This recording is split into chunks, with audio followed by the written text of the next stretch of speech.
Everyone, good morning, नमस्कार। स्वागत है आपका अपने चैनल हिस्ट्री वर्ल्ड में। हम डिस्कस कर रहे हैं यहाँ पर राजस्थान में प्रमुख किसान आंदोलन।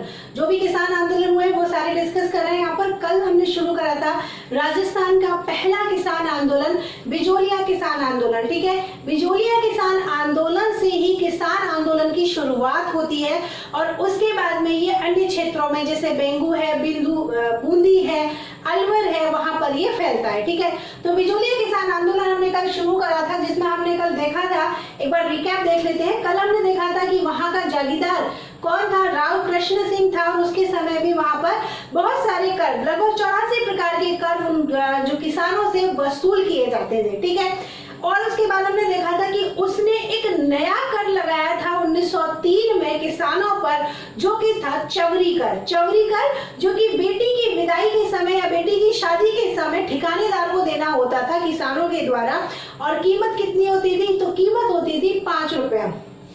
ठीक है, ये हमने कल देखा था। इसके बाद में जब इसकी मृत्यु हो जाती है, उसके बाद में नया जागीरदार बनता है पृथ्वी सिंह। तो पृथ्वी सिंह तो एक कदम और आगे निकला, उसने एक और नया कर लगा दिया। कौन सा था, वो था तलवार बंधाई कर। ठीक है, मतलब कि उत्तराधिकारी कर। इस कर का भी वहां की जनता ने विरोध किया। उसके बाद हमने देखा था 1916 में यहाँ पर होता है पथिक जी का आगमन। पथिक जी, विजय सिंह पथिक।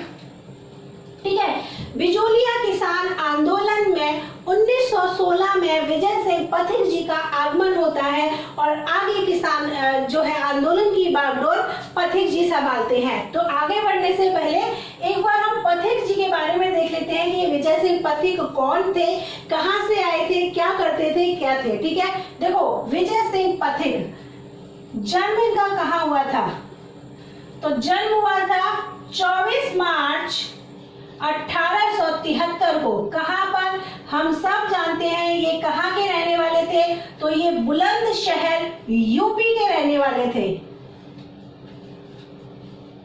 ठीक है, यूपी के बुलंदशहर के ये रहने वाले थे। मूल नाम क्या था, वैसे मैं जानती हूँ क्योंकि ये बेसिक सी चीजें सभी को पता है, लेकिन फिर भी एक बार हम देख लेते हैं मूल नाम क्या था इनका। तो मूल नाम था भूप सिंह। क्या था इनका मूल नाम, मूल नाम था भूप सिंह।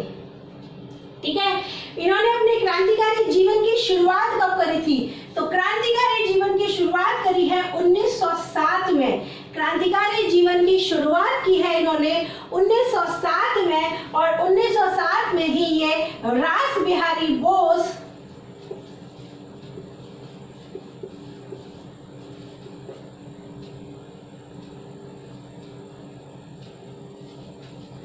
और सचिंद्र सान्याल के संपर्क में आए थे।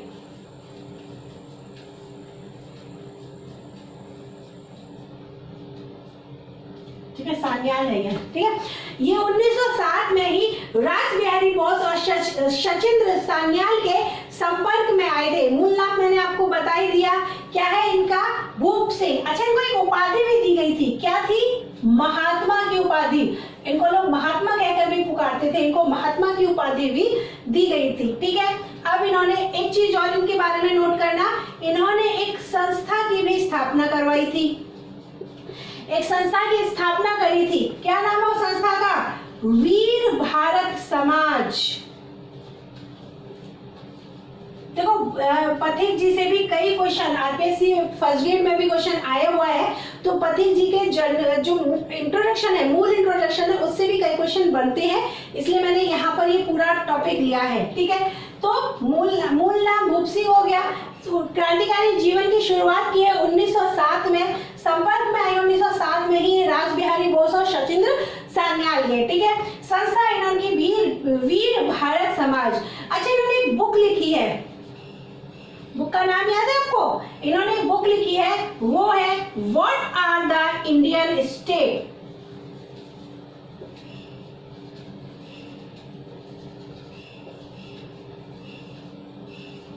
ठीक है, इनकी एक बुक है, क्या नाम है, what are the Indian states.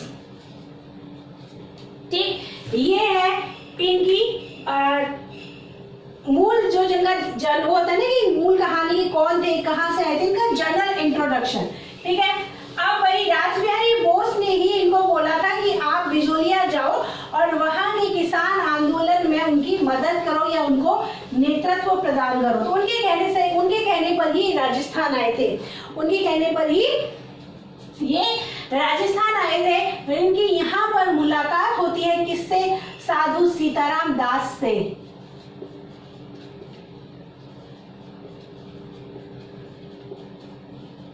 ठीक है, साधु सीताराम दास से इनकी मुलाकात होती है और साधु सीताराम दास ही इनसे आग्रह करते हैं कि आप जो है हमारे बिजोलिया के किसान आंदोलन को नेतृत्व प्रदान करो। तो इन्हीं के आग्रह पर ये जो है यहाँ के किसान आंदोलन को अपना नेतृत्व प्रदान करते हैं या यहाँ के आंदोलन की बागडोर ये जो है संभालते हैं। ठीक है, अब देखो ये यहाँ आ गए। अब क्या हुआ, जब ये यहाँ पर आ गए तो इनके यहाँ आने से क्या हुआ, जो आंदोलन है बहुत ज्यादा तेज होने लगा। जब एक नेतृत्व प्रदान हो जाता है, किसी भी चीज को नेता मिल जाता है, तो क्रांतिकारी क्या हो गए, और ज्यादा उग्र हो जाएंगे। अच्छा, एक चीज और याद रखना, पथिक जी ने ऊपरमाल पंच बोर्ड की स्थापना भी करी थी, वो मैं आपको पहले बताना भूल गई, यहाँ पर आप नोट कर लीजिए।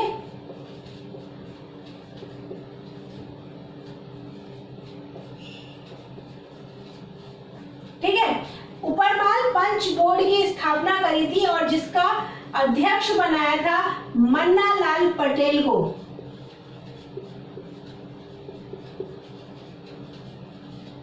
सॉरी, मन्ना पटेल।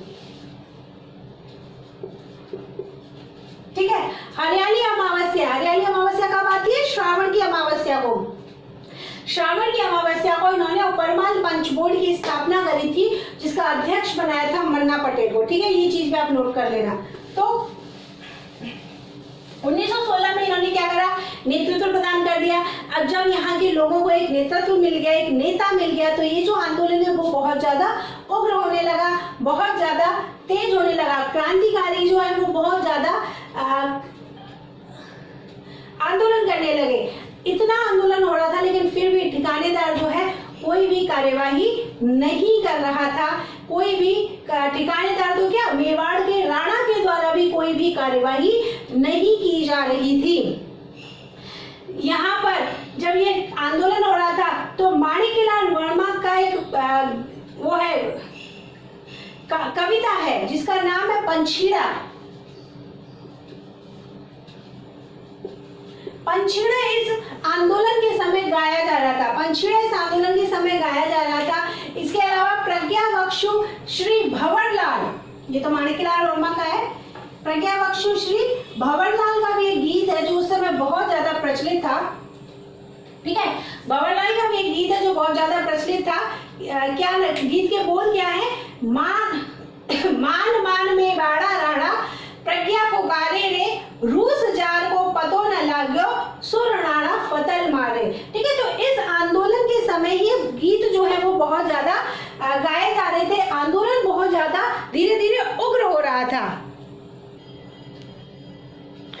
तो आंदोलन धीरे धीरे बहुत उग्र होने लगा और इसी बीच 1916-17 में पथिक जी ने यहाँ पर एक पंचायत की स्थापना करी। क्या नाम था इसका? नाम था किसान पंचायत।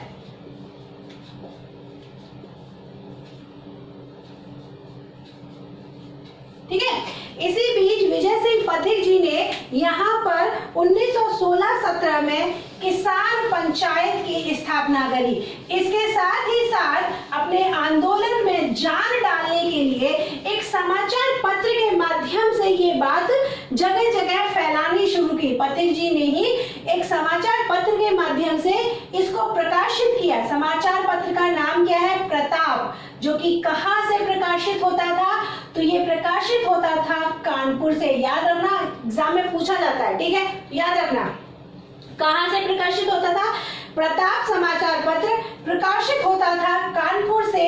इस प्रताप के माध्यम से इन्होंने इस बिजोलिया आंदोलन को भारतीय स्तर पर एक पहचान दिलाई। ठीक है, भारतीय स्तर पर इनको एक पहचान दिलाई। इसके बाद में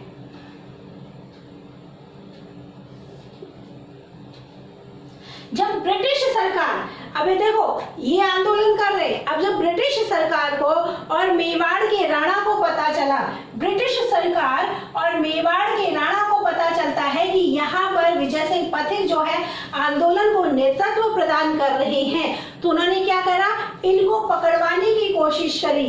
जब विजय सिंह पथिक जी को उन्होंने पकड़वाने की कोशिश करी और उनको जब इस बात का पता चला तो ये भूमिगत हो गए।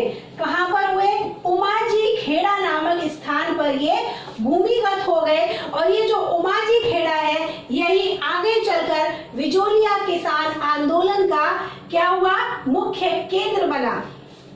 ठीक है, ये जब इस बात का पता ब्रिटिश सरकार और मेवाड़ के राणा को पता चला कि जो विजय सिंह पथिक हैं वो यहाँ के आंदोलन को नेतृत्व प्रदान कर रहे हैं और उनके नेतृत्व में आंदोलन धीरे धीरे बहुत उग्र होता जा रहा है, तो उन्होंने पथिक जी को पकड़वाने के आदेश दे दिए, उनकी गिरफ्तारी के आदेश दे दिए। और इस वजह से विजय सिंह पथिक जी उमाजी खेड़ा नामक स्थान पर एक वीरान मकान में भूमिगत होकर रहने लगे।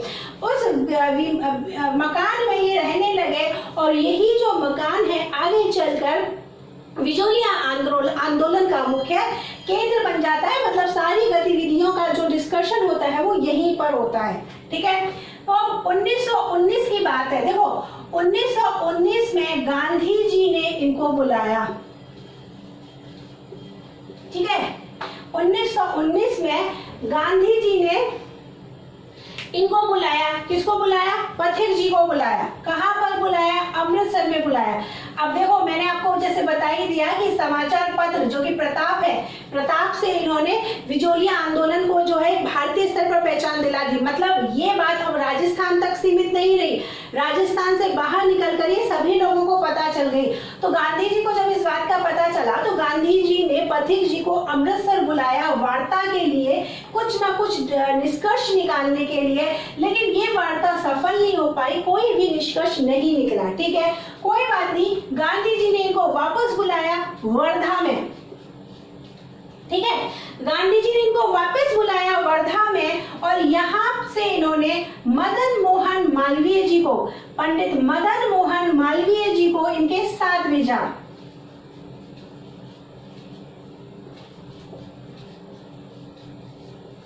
यहाँ से पंडित मदन मोहन मालवीय जी को पथिक जी के साथ भेजा। कहाँ भेजा, विजोलिया में मेवाड़ के राणा के पास में भेजा। मेवाड़ के राणा के पास में ये गए, लेकिन मेवाड़ के राणा ने इनकी कोई बात नहीं सुनी। उसने ये कह दिया कि मैं किसी भी बाहर के व्यक्ति का अपने राज्य में हस्तक्षेप नहीं पसंद करूंगा, किसी भी बाहरी व्यक्ति का मैं अपने राज्य में हस्तक्षेप पसंद नहीं करूंगा। तो इनकी बात तो मानी नहीं, लेकिन राणा ने एक आयोग नियुक्त किया। किस लिए नियुक्त किया, बिजोलिया में जांच के लिए। कल हमने देखा था एक अधिकारी भी भेजा था हामिद हुसैन, जिसकी लेकिन बात इन्होंने राणा ने नहीं मानी थी। आज देखो ये फिर एक आयोग नियुक्त कर रहे हैं। इन्होंने एक आयोग नियुक्त किया। ठीक है, मेवाड़ के राणा ने एक आयोग नियुक्त किया। किसकी अध्यक्षता में किया, तो न्यायमूर्ति बिंदुलाल भट्टाचार्य।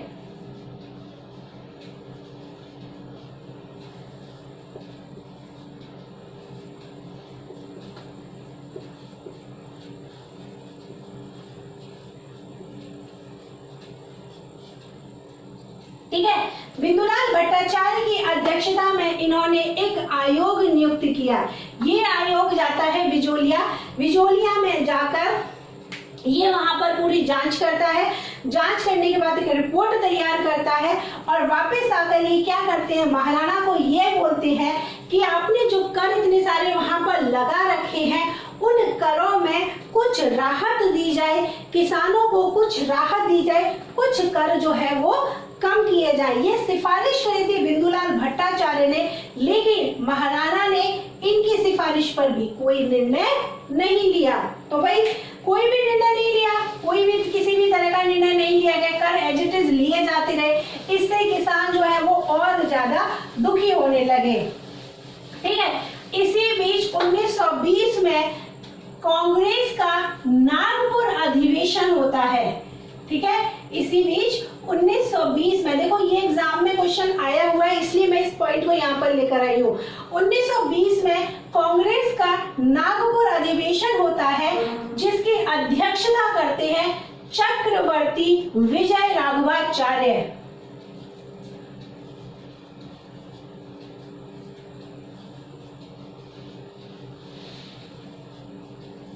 ये क्यों इंपॉर्टेंट है?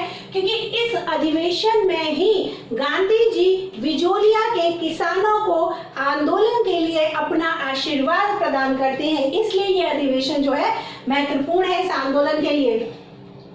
इस अधिवेशन में ही गांधी जी ने यहाँ के किसानों को अपना आशीर्वाद प्रदान किया। ठीक है, इसके बाद में राजपुताना मध्य भारत सभा,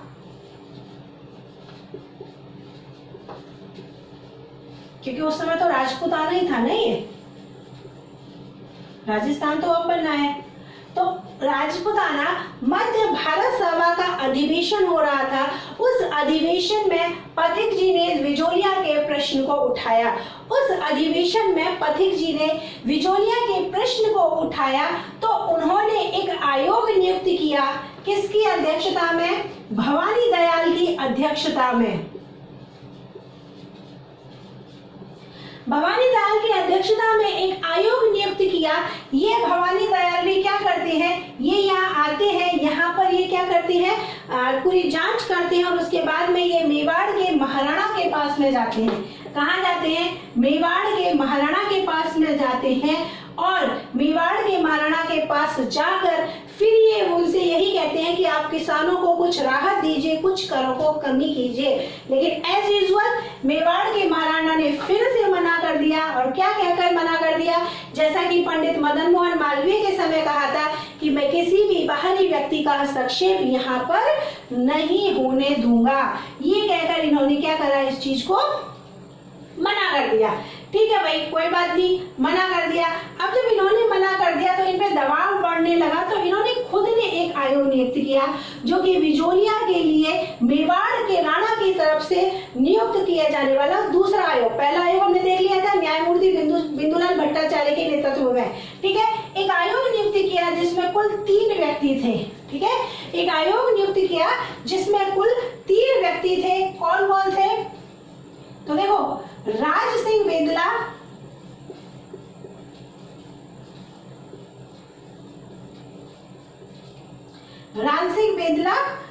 रमाकांत मालवीय,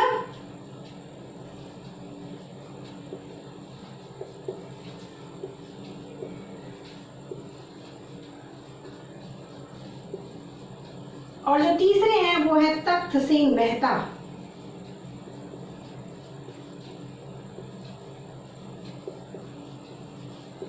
ये जो राज सिंह बेंदला है ना, ये इस आयोग के अध्यक्ष थे। ठीक है, तो इन तीनों के नेतृत्व में एक आयोग नियुक्त किया और इस आयोग ने विजोलिया आकर यहाँ के किसानों से बातचीत की और फिर इन्होंने बातचीत करके निर्णय लिया। और ये निर्णय लेने के बाद में महाराणा को इन्होंने वही सलाह दी कि आप यहाँ के किसानों के करों में कुछ कमी कर दीजिए। लेकिन महाराणा ने फिर से कोई निर्णय नहीं लिया। महाराणा ने फिर से कोई निर्णय नहीं लिया। अब जब बार बार आयोग पे आयोग आ रहा है और फिर भी कोई अगर निर्णय नहीं लिया जा रहा है तो क्या होगा, किसानों का जो है विद्रोह वो और ज्यादा भड़क जाएगा। अब किसानों का विद्रोह जब बहुत ज्यादा भड़कने लगा तो ब्रिटिश सरकार को इस बात की पता चली और ब्रिटिश सरकार जब इस बात का पता चला तो यहाँ से उन्होंने अपना एजीजी भेजा। यहाँ से उन्होंने अपना एजीजी विजोलिया भेजा। और एजीजी उस समय कौन था? तो एजीजी था रॉबर्ट हॉलैंड।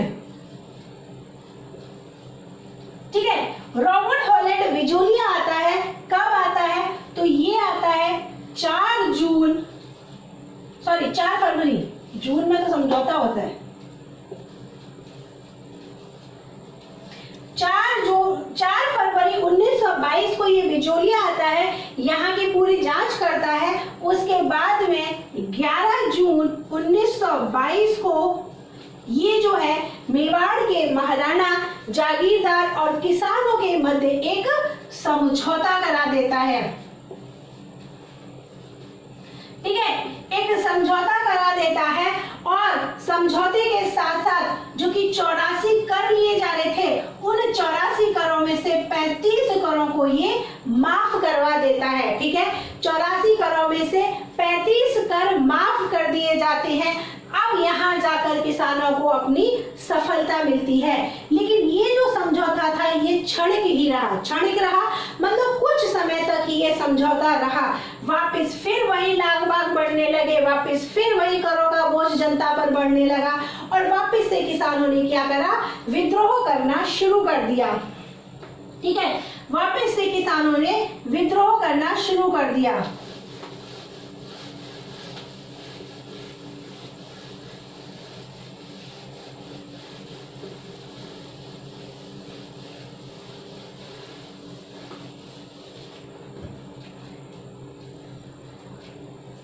ठीक है, किसानों ने वापस से क्या करा, विद्रोह करना शुरू कर दिया। अब 1930 की बात है। 1923 में यहाँ का जो ठिकानेदार था उसने एक और तरीके का कर लगाना शुरू कर दिया। कैसे कि जब उसके यहाँ पर कोई भी शादी होगी, ठिकानेदार के यहाँ पर कोई भी शादी होगी, तो वो किसानों से क्या करेगा, बेगार लेगा। बेगार जैसे कि मैंने आपको कल बताया था, बिना मेहनताने के शारीरिक श्रम करवाना, मतलब आपसे काम तो हम करवा लेंगे लेकिन आपको बदले में हम कुछ नहीं देंगे। ठीक है, तो 1923 में इसने शादी के अवसर पर किसानों से बेगार करवाना शुरू कर दिया, जिसका किसानों ने क्या किया, विद्रोह किया। किसानों ने इसका विरोध किया और विद्रोह कर दिया। ठीक है, विद्रोह कर दिया। अब विद्रोह बहुत अधिक फैला तो 1927 में एक व्यक्ति का नाम आता है जो कि है ट्रेंच।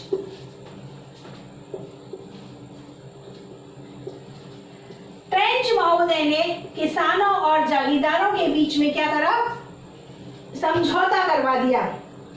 ठीक है, फ्रेंच महोदय ने ही किसानों और जागीरदारों के मध्य में समझौता कराने की कोशिश करी, समझौता करा दिया। लेकिन फिर भी ये लोग तो सुधरने वाले हैं नहीं, इन्होंने फिर से किसानों से वैसे ही कर लेना शुरू कर दिया। अब जब सारी की सारी कोशिशें बेकार होती जा रही हैं तो 1927 में ही पथिक जी ने ये कहा कि हम सारे के सारे बिजोलिया क्षेत्र की जो भूमि है उसको क्या कर देंगे, परत छोड़ देंगे। सारे के सारे किसानों की सारे के सारे ऊपर माल क्षेत्र की जो भूमि है उसको परत छोड़ देंगे, ना खेती होगी ना कर देंगे हम। ठीक है, भूमि को परत छोड़ने का इन्होंने किसानों से आग्रह किया और इनके आग्रह पर किसानों ने सारी की सारी भूमि को परत छोड़ दिया। अब देखो चालाकी, देखो राव ने क्या करा, जो यहाँ का ठिकानेदार था, जागीरदार ने क्या करा, किसानों से भूमि खरीद कर, एक व्यक्ति से खरीद कर दूसरे व्यक्ति को देनी शुरू कर दी। ठीक है, एक व्यक्ति से भूमि छीन कर इसको देनी शुरू कर दी। अब इसके पास तो बेचारे के पास में भूमि नहीं रही, तो ऐसे करके बहुत से व्यक्तियों के पास में, बहुत से किसानों के पास में अपनी अपनी जमीनें नहीं रही, बहुत से किसान अपनी जमीन खो बैठे। अब जब ये होने लगा तो पथिक जी को ये लगा कि ये सब कुछ जो है मेरी वजह से हुआ है और इसी वजह से इस जो कृत्य की, इस घटना की नैतिक जिम्मेदारी पथिक जी लेते हुए 1927 में इस आंदोलन से अलग हो जाते हैं। 1927 में इस आंदोलन से अलग हो जाते हैं और 1927 में ये आंदोलन की कमान किसको संभालते हैं, माणिक्यलाल वर्मा को। माणिक्यलाल वर्मा को ये आंदोलन की कमान देकर ये इस आंदोलन से अलग हो जाते हैं। माणिक्यलाल वर्मा के प्रयासों से ही किसानों को उनकी भूमि वापस मिलती है और 1930 तक ये इस आंदोलन का नेतृत्व करते हैं और उसके बाद में सेठ जमनालाल बजाज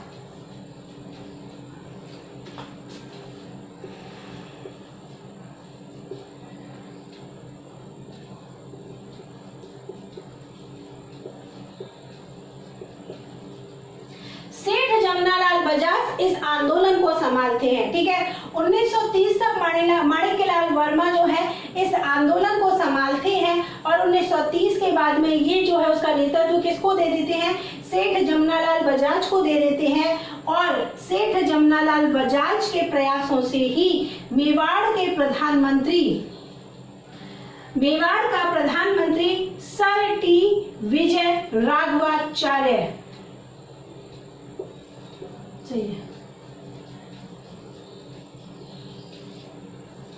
ठीक है। सर टी विजयराघवाचारी के आदेश से 2 व्यक्ति आते हैं। देखो क्या है, कौन कौन आते हैं। एक तो आता है राजस्व अधिकारी जिसका नाम है डॉक्टर मोहन सिंह मेहता।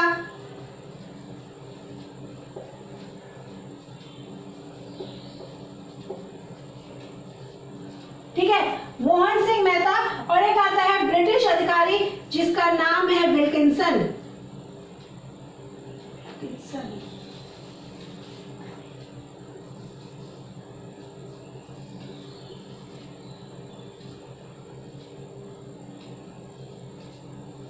ठीक है, ये दोनों आते हैं। ये दोनों आकर के यहाँ के किसानों से बातचीत करते हैं और किसानों से बातचीत करके, जागीरदार से बातचीत करके सभी प्रकार के करों को क्या कर देते हैं, माफ कर देते हैं। सभी प्रकार के करों को माफ कर देते हैं। बात कब की है, बात है 1941 की।